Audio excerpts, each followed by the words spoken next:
massive ship approached the Galactic Council station. The structure hung in space like a giant metal flower with curved arms extending from a central hub. Each petal housed a different alien species, and now, humans would join them. Nervous? Lieutenant Amanda Wallace stepped beside him, her uniform crisp and perfect. Jack smiled, slightly. More curious than nervous. Humanity's first real chance to join the galactic community. After centuries of wondering if we were alone, Amanda said. It turns out space is full of politics just like Earth. They both laughed, but the sound was tight with tension. The diplomatic mission carried Earth's best and brightest, scientists, diplomats, and military personnel chosen to represent humanity to the 5 elder species of the Galactic Council. Lieutenant Greg Pearson, Jack's oldest friend since their days at the Academy, joined them at the window. They're sending a shuttle to escort us in. Captain wants us in the reception area in 10 minutes. The 3 officers made their way through the ship's corridors.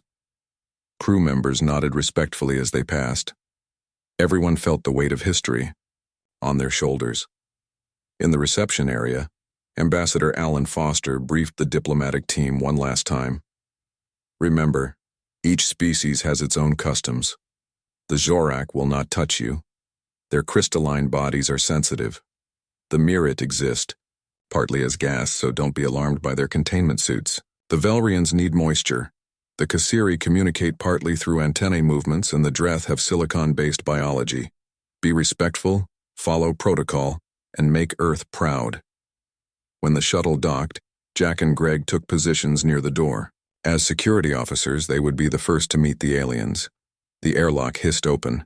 A delegation of 5 beings entered, 1 from each council species. The Zorak representative sparkled like a walking diamond. The Mirit floated in a specially designed suit. The Velrian dripped water that was immediately absorbed by its environmental suit. The Kasiri's 4 arms moved in complex patterns as its antennae twitched, and the Dreth looked almost like living stone, with rough skin that seemed carved rather than grown. Welcome, humans, the Mirit spoke, its voice coming through a translator. The Galactic Council awaits you. The journey to the council station took 30 minutes. Jack watched the stars through the shuttle window, thinking about what this meant for humanity. After years of signals and preliminary communications, this face-to-face meeting would change human history forever. The council station was even more impressive up close. Larger than any structure humans had built in space, it housed representatives from over 50 species, with the 5 elder races forming the central leadership. It's beautiful, Greg whispered as they approached the docking bay. The human delegation was escorted through wide hallways filled with beings of all shapes and sizes. Some looked almost human, while others defied description. Jack noticed how some aliens moved away as humans passed, while others leaned in with obvious curiosity. The central chamber of the council was a vast amphitheater with seating for hundreds. The 5 elder species sat on elevated platforms looking down at the human delegation. Behind them, observers from dozens of other species watched quietly. Ambassador Foster stepped forward and delivered humanity's prepared greeting. The council members responded with formal welcomes. The ceremony proceeded smoothly, with each side exchanging diplomatic pleasantries.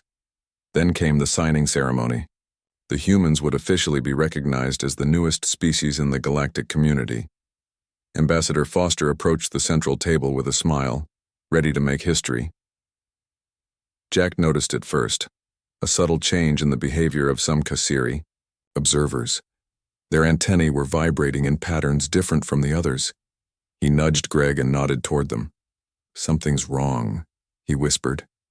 Greg narrowed his eyes. I'll alert the captain, but it was too late. A group of Kasiri suddenly stood, pulling devices from hidden compartments in their exoskeletons. Jack shouted a warning and lunged toward Ambassador Foster, but the distance was too great.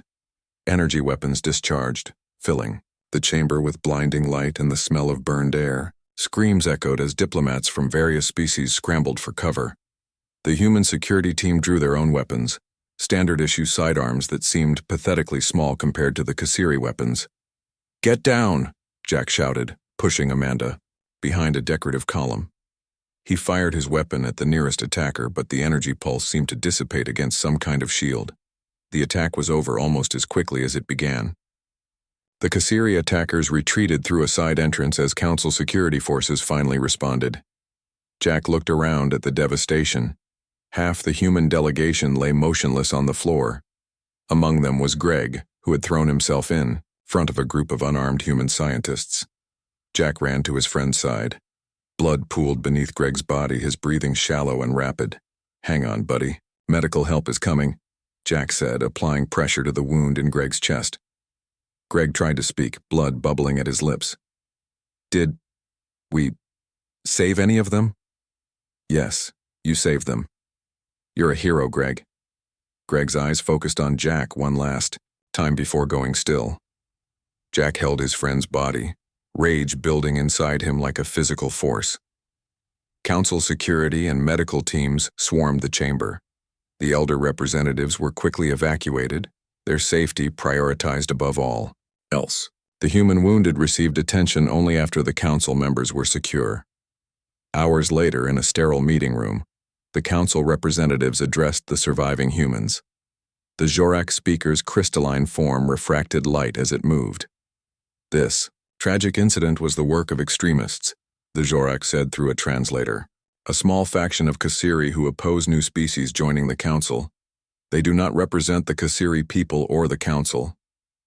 Captain Ryan Howard of the USS Dauntless stood rigid with anger. "Half our delegation is dead. This wasn't an incident. It was an attack. A massacre." The Velrian representative made a gesture that the translators indicated was sympathy. "We offer our deepest regrets.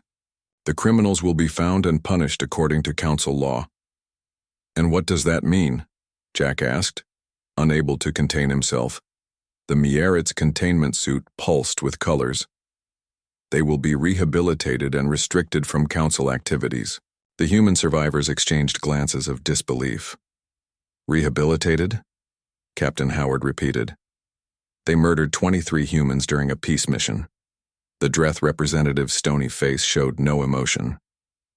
"Violence is regrettable, but not unheard of. Your species must understand that the greater harmony of the council cannot be disrupted by excessive punishment that might create further division." Jack felt cold fury building inside him. The council expected humans to simply accept their platitudes and move on, as if the dead were merely an unfortunate statistic. 3 days later, the USS Dauntless began its journey back to Earth. They carried their dead in specially prepared chambers. Jack stood once more at the observation window, watching the council station shrink in the distance. Amanda joined him, her face still showing signs of shock. "What happens now?" "Now we deliver our report to Earth," Jack said quietly. "And humanity decides how to respond." On Earth, news of the attack spread quickly. Grief turned to anger as details emerged. In a globally broadcast address, the president stood before the flags of all nations, her face grave. "We came in peace. We extended our hand in friendship. And they have shown us what the galaxy truly values." She paused, her voice growing harder. "So be it." Across Earth, military installations went on alert. Scientists were quietly reassigned to new projects. And humanity began preparing for a future very different from the one they had imagined when the Dauntless first departed for the stars. The galaxy had no idea what was coming.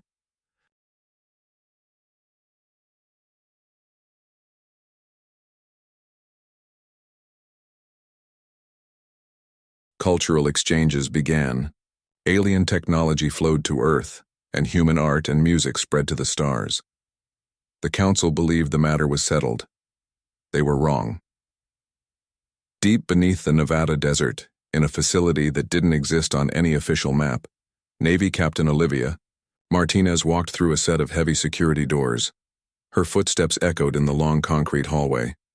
Guards nodded respectfully as she passed. They all knew what was at stake. The main chamber was massive, a converted missile silo now housing Earth's most secret project.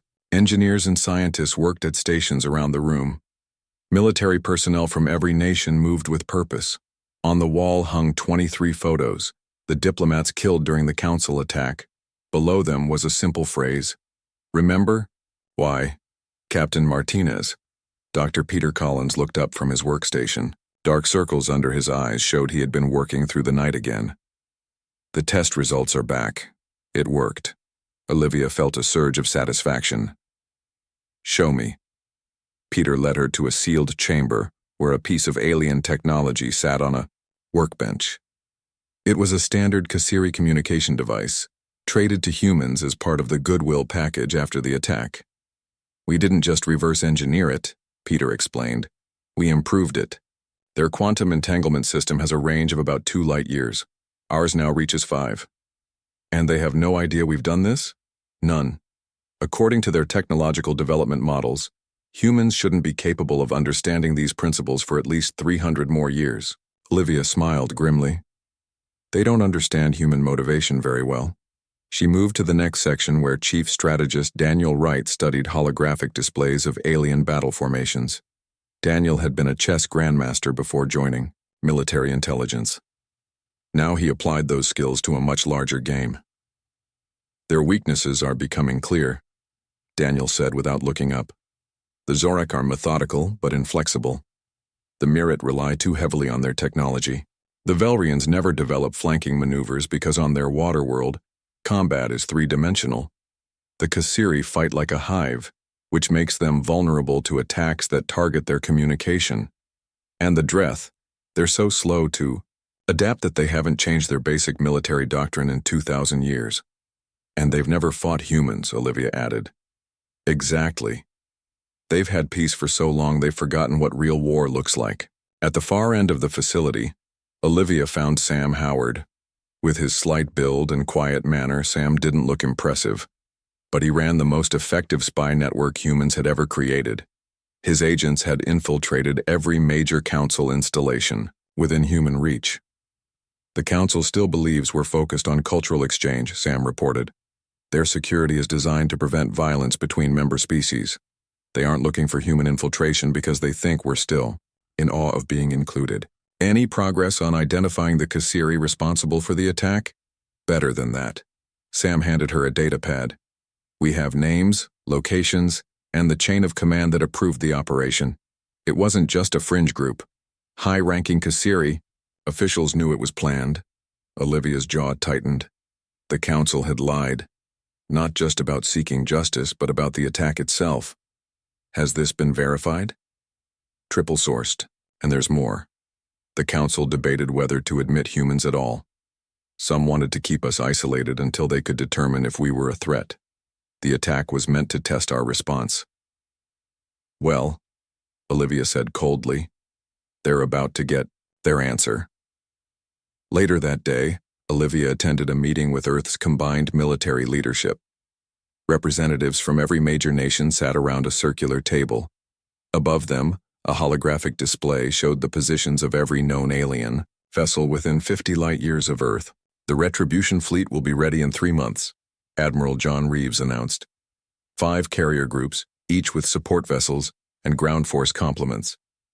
"What about the new weapons systems?" asked General Lin Wei of the Chinese Space Force. "Testing has been successful," Olivia reported. "We've adapted their own technology in ways they never imagined. The shield penetration system works on all 5 of the Council species' defensive designs." "And they still don't suspect?" This from the Russian representative. "No. Their ambassador visited the public shipyards last week. We showed him the vessels we want them to see. Exploration ships, science stations, nothing that would cause alarm." As if summoned by mention, the facility's communication system signaled an incoming transmission. The Velrian ambassador, Thulm, appeared on the main screen. His aquatic features moved in what humans had learned was a smile. "Captain Martinez, I trust you are well. I wanted to personally thank you for the tour of your cultural center last week. The Council is pleased with humanity's focus on peaceful exchange. Some members had concerns after the unfortunate incident during your induction, but I assured them humans understand the greater importance of harmony." Olivia smiled pleasantly. We're learning a great deal from the Council's example, Ambassador. Excellent. The Council has approved your request for a human cultural attaché on the main station. We look forward to deeper understanding between our peoples. When the transmission ended, the room was silent for a moment. He really believes it, General Wei said finally. They all do. Because they've never encountered a species that can hide its true intentions, Olivia explained. The Zorak can't lie because their crystalline forms emit different colors based on their thoughts. The Mirrit communicate partially through chemical signatures that reveal emotions. The others have similar limitations. They literally don't know how to recognize human deception on this scale. And when they do realize, asked Admiral Reeves, by then it will be too late. The meeting continued as they finalized plans for what would become known as the Human Fury campaign. Target priorities were confirmed, strike teams were assigned, the timetable was set. As the room cleared, Olivia remained behind, studying the holographic display of Council space. She thought about the 23 dead diplomats, about Lieutenant Greg Pearson dying in Commander Miller's arms, about the dismissive way the Council had treated human lives as expendable. Her assistant approached cautiously. The Thulm is requesting another meeting next week. He wants to discuss expanding the cultural exchange program. Olivia nodded. Set it up. Tell him I'm looking forward to sharing more about human culture. Later that evening, as she prepared to leave the facility, Olivia passed a group of engineers testing a new weapon design. One of them looked up. Will this really work, Captain? They've been in space thousands of years longer than us. Olivia stopped. Yes, but they've been at peace most of that time. They've forgotten what it means to fight for survival. They think we've accepted their apology because that's what they would do. And we haven't? No. Olivia looked at the memorial wall with its 23 faces. They think we've forgiven. They think we've forgotten. They have no idea what happens when humans get furious. Outside, the desert night was clear and cool. Above her, stars filled the sky, thousands of points of light representing worlds that had never known human anger. Olivia looked up and whispered, "They're about to find out."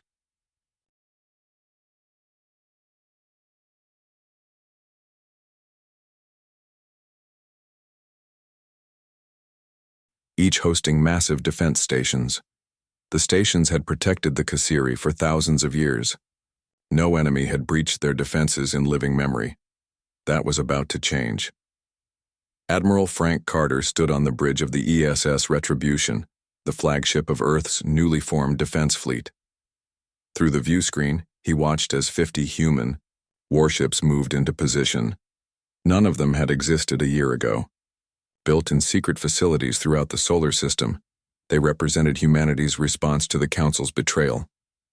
All ships report ready, Admiral, said his executive officer. Frank nodded. Begin the operation. The human ships activated. Their new stealth systems, technology reverse-engineered from Council designs but improved beyond recognition. On Kasiri detection systems, the fleet simply vanished. Strike groups Alpha through Delta proceed to targets, Frank ordered. Remember, we hit military targets only. No civilian casualties. The first indication the Kasiri had of trouble was when their primary defense station suddenly lost power. Human strike teams, transported using modified versions of Council teleportation technology, materialized inside the station's control centers. Before alarms could sound, they had secured the facilities. On the second moon, the defense station's weapons turned against their own fleet, controlled remotely by human hackers who had spent months studying Kasiri computer systems. The third, Moon's defenses remained operational for exactly 6 minutes before human ships appeared, seemingly out of nowhere, and opened fire with weapons the Kasiri had never seen before. Communications Officer Lisa Gardner monitored the Kasiri channels. They're panicking, sir. I'm picking up emergency signals to the Council. They don't understand what's happening. Send the message, Frank ordered. On every Kasiri channel, in their own language, a simple statement appeared. Justice for Earth's dead. Surrender those responsible for the Council attack. The Kasiri response was immediate. Ships launched from the planet's surface heading toward the human fleet. They outnumbered the Earth vessels 5-1, "They're forming standard Kasiri attack formation," reported the tactical officer. "Exactly as Chief Wright predicted." Frank allowed himself a small smile. "Execute counter-pattern Baker." The human fleet broke formation in a way that would have seemed chaotic to military observers from any Council species. Instead of maintaining organized lines, the Earth ships moved unpredictably, never staying in the same position long enough to become targets. The Kasiri ships fired, their energy weapons lighting up space. But they hit nothing. The human vessels were never where the Kasiri expected them to be. "Return fire," Frank ordered. "Targeted strikes only." Human weapons lashed out with surgical precision. Kasiri engines failed. Weapon systems went offline. Communication arrays shattered. Within 20 minutes, the Kasiri fleet hung helpless in space, disabled but with minimal casualties. On the planet below, Sergeant Maria Rodriguez led her ground team toward the military headquarters in the Kasiri capital. Unlike the space battle, this mission required boots on the ground. "Remember," she told her squad as they moved through the alien streets, "we're here for High Commander Zex Kaltur. Intelligence says he authorized the Council attack. We take him alive." The Kasiri were insectoid beings, standing 7 feet tall with 4 arms and exoskeletons. They were physically stronger than humans, but Maria's team wore powered armor developed using Council technology, making them stronger, faster, and better protected. The military headquarters was a massive structure built like a hive.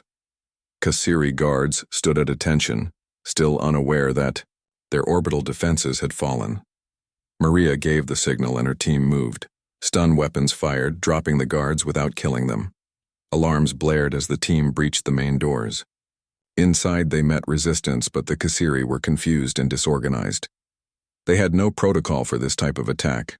No enemy had set foot on their world in 5,000 years.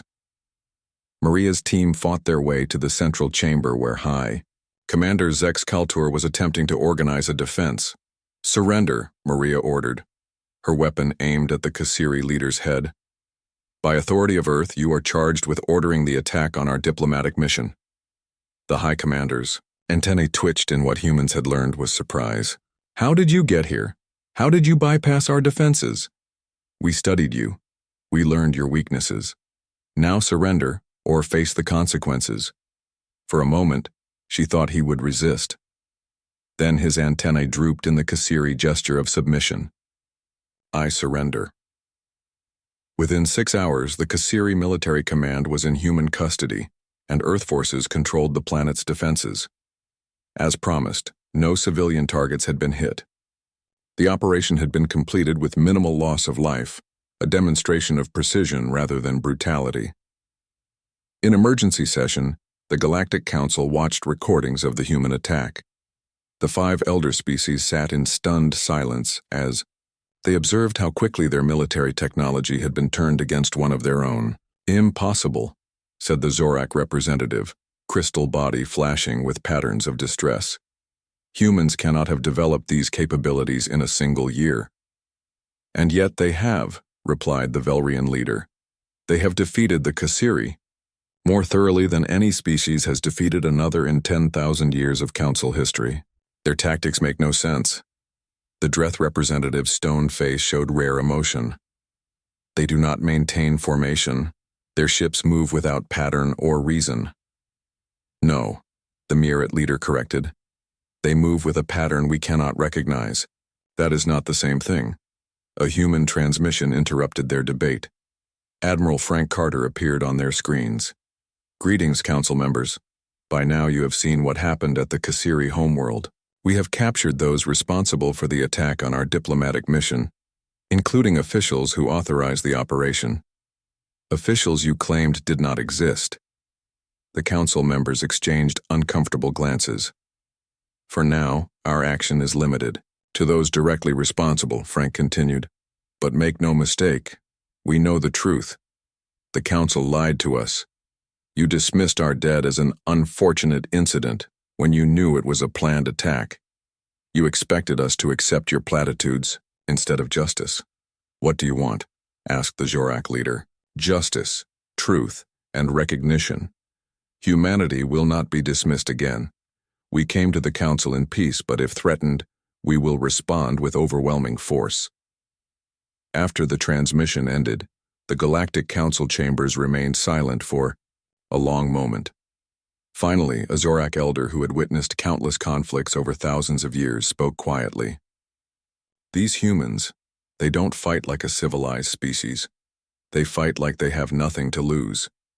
The Velrian leader's skin rippled with anxiety. No, they fight like they have everything to lose. And perhaps that makes them more dangerous than anything we have encountered before. In orbit around the Kasiri homeworld, Admiral Frank Carter looked at the image of Earth displayed on his personal screen.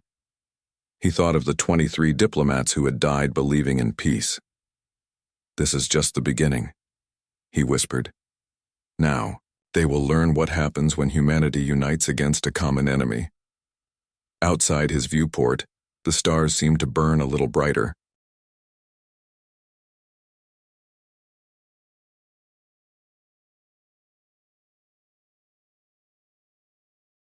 Species that had accepted council authority for millennia now questioned its power. If humans could defeat one of the elder races so easily, what did that mean for the balance of power? In the Great Council chamber, voices were raised in anger. The 5 elder species had split into factions. The Velrians and Myrid argued for cooperation with humans. The Zorak and Dreth demanded immediate action to contain the human threat. The Kasiri, still reeling from their defeat, remained silent. Ambassador Kevin Russell represented Earth at the council. He sat calmly as alien delegates shouted around him.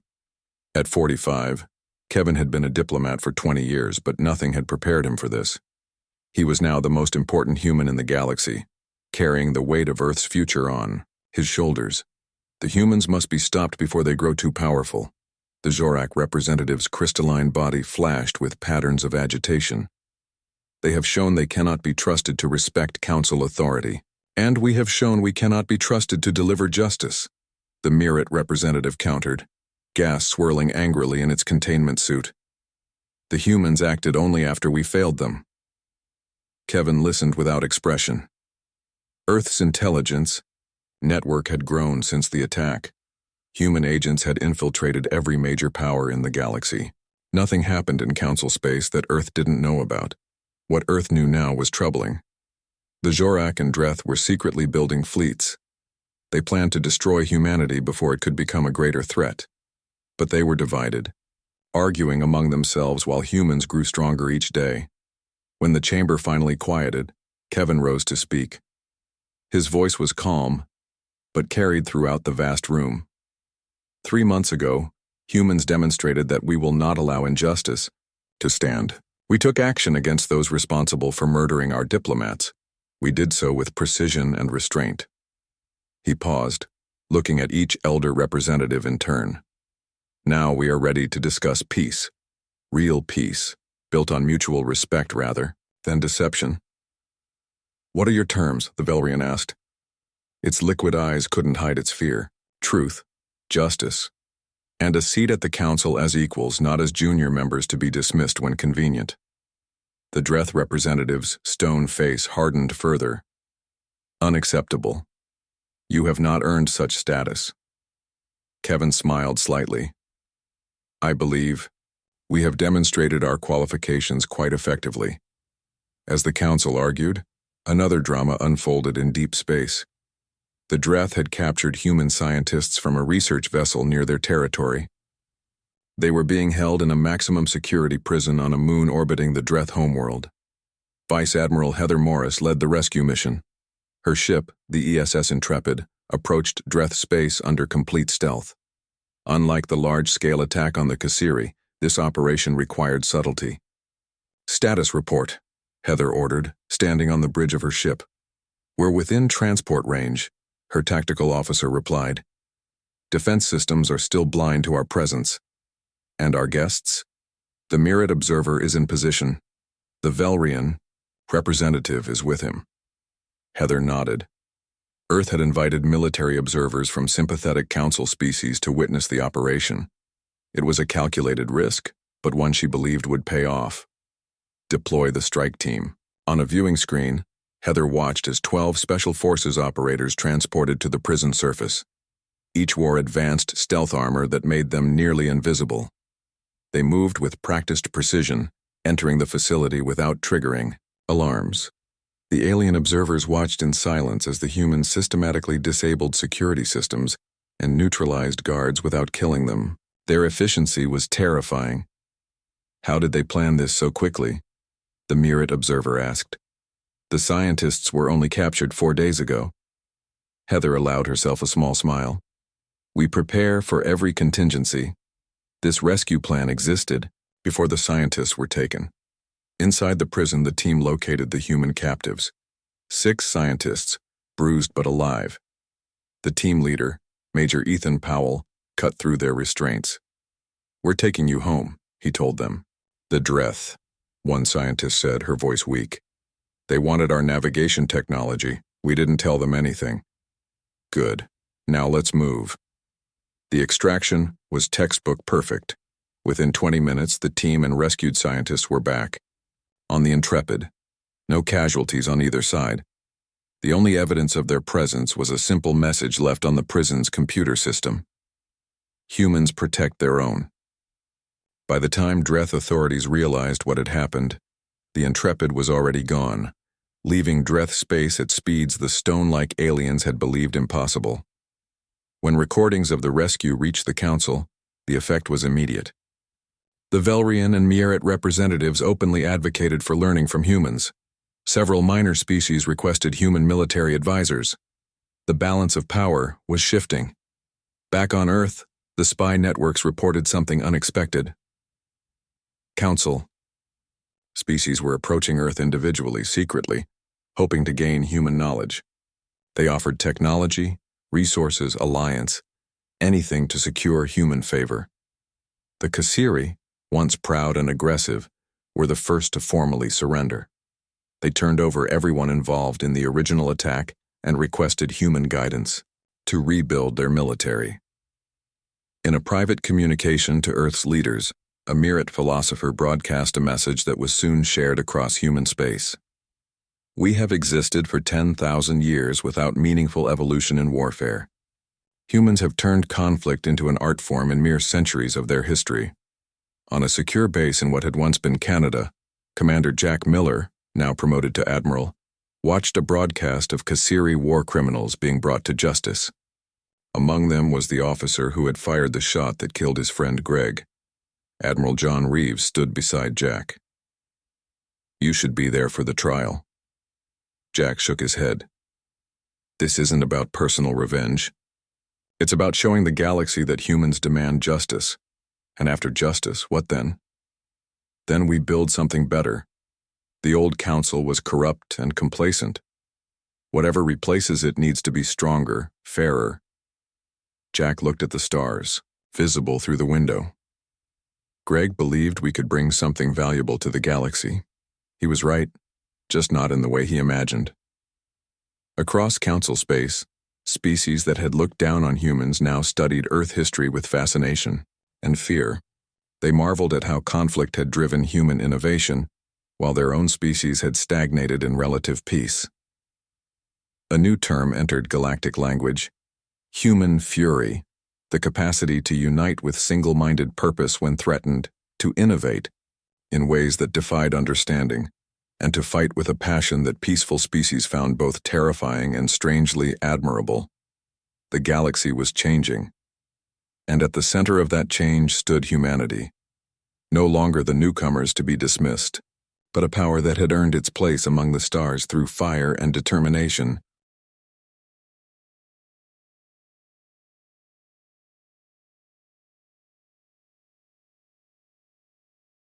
Rapidly, becoming the new headquarters of the reformed Galactic Council. Choosing Earth's moon as the location had been symbolic, a constant reminder that humanity now stood at the center of galactic politics. Inside the Grand Council chamber, representatives from over 50 species gathered. The design combined elements from all major galactic cultures, but human influence was evident in its practicality and openness. Gone were the raised platforms that had placed the elder species above others. Now all representatives sat in a perfect circle, equal in position and status. General Eric Mitchell stood at the speaking platform. At 60, his hair had gone completely white, but his posture remained military straight. As Earth's senior representative, he addressed the assembled delegates with confidence that would have been unimaginable just 2 years earlier. Today marks the second anniversary of what some call the Human Fury campaign, he began. But I prefer to think of it as the beginning of a new era for all our peoples. The chamber was silent. Species that once would have dismissed human opinions now listened carefully to every word. When humans first joined the galactic community, we came in peace and friendship. That trust was broken, and we responded as humans do when threatened, with unity and determination. But our goal was never conquest. It was justice. And now that justice has been served, we look to build something better than what came before. The Valerian representative's skin rippled in agreement. The Mirit's containment suit pulsed with colors indicating approval. Even the Zorak, once the most vocal critics of human aggression, now acknowledged with subtle crystalline patterns that humans had earned their place. After the speech, delegates moved to the reception area. There, Major Nicole Thompson supervised the first class of the Intergalactic Combat Academy. 50 alien officers from 20 species trained under her guidance, learning human battle tactics and strategy. The key is adaptability, Nicole explained, to a group of Dreth officers whose stone-like faces showed rare expressions of interest. Your species plans for every possibility, which creates complex but rigid responses. Humans prepare differently. We train to improvise, to think creatively under pressure. A young Kasiri officer raised a limb in question. But how do you maintain unit cohesion without strict protocols? Nicole smiled. That's today's lesson. I'll show you how human units combine individual initiative with collective purpose. Across the lunar base, Admiral Jack Miller walked through a quiet garden designed to honor those lost in first contact. 23 memorial stones formed a circle, each bearing the name of a human diplomat killed in the attack. At the center stood a simple plaque that read, "They came in peace. Their legacy is justice." Jack placed his hand on the stone, marking Greg Pearson's memory. "We did it, old friend," he whispered. "We changed the galaxy." "Admiral Miller?" a voice called. Jack turned to see a Zorak elder approaching, the crystalline being moved carefully through the garden, crystals chiming softly with each step. "Elder Vex?" Jack nodded respectfully. The Zorak had been one of the first to advocate for learning from humans rather than fighting them. "This memorial," the elder's voice translated through a small device at its core, "it honors only your dead. Yes. Yet your forces showed remarkable restraint and victory. The Kasiri lost fewer than 30 military personnel in your entire campaign. No civilians were harmed. You could have destroyed them completely." Jack looked back at the memorial stones. "That would have made us no better than those who attacked us. Humans can be furious, but we try to direct that fury with precision. That is what we failed to understand about your species." Elder Vex's crystals shifted to a deep blue of reflection. "What made humans so different?" Jack considered the question carefully. "You've been at peace so long you forgot a fundamental truth. Those who want peace must be ready for war. And when humans get furious, we don't just fight to win. We fight to ensure we never have to fight that enemy again." The Zorak was silent for a moment. Then its crystals chimed in what Jack had learned was a sound of profound understanding. Together, human and alien stood in respectful silence before the memorial. In another part of Luna City, Dr. Julie Peterson opened the doors to the newly established Galactic Institute of Strategic Studies. Scientists and military theorists from across the galaxy had gathered to learn from each other. Humans shared their unique perspective on conflict and cooperation, while alien species contributed knowledge gained over millennia of space travel. "Welcome to the Institute," Julie told the assembled scholars. "Here we study not just how to fight, but how to prevent fighting, how to use strength to maintain peace rather than disrupt it." A Mirit scientist floated forward. "Many in the galaxy, Fear that humans will become what the Council once was. Rulers who dictate rather than lead. Julie shook her head. That's why this institute exists. To ensure we learn from history rather than repeat it. On Earth, reconstruction of the original Council Diplomatic Center neared completion. But unlike the secretive Council of the past, this building featured transparent walls and open forums where any citizen could observe proceedings. The structure itself embodied the new principles humans had brought to galactic governance: transparency, accountability, and equal participation. President Diane Chase stood with representatives from all Earth nations as they prepared to transmit a message to every world in Council space. The message was simple but powerful. From the world that taught the galaxy, the cost of injustice comes an invitation to build lasting peace. As day turned to night on the lunar surface, Admiral Jack Miller stood at a viewport in his quarters looking at Earth hanging in the darkness. He remembered standing at a similar window on the USS Dauntless 3 years earlier, full of hope for humanity's place among the stars. That hope had been shattered by violence, reforged in fury, and now transformed into something stronger: determination, to build something better than what had come before. On his desk sat a report from Human Intelligence Networks. It showed that fighting between species had decreased by 60% in the 2 years since humans reformed the Council. Trade was up. Cultural exchanges flourished. Species that had never trusted each other were beginning tentative diplomatic relations. Jack smiled slightly. Greg would have liked this outcome. Not peace through dominance, but peace through strength and justice. Humanity had come to the stars and found darkness, but had brought light. Outside his window, thousands of ships from dozens of worlds moved in careful patterns around Earth and its moon. Once they had come in curiosity or contempt.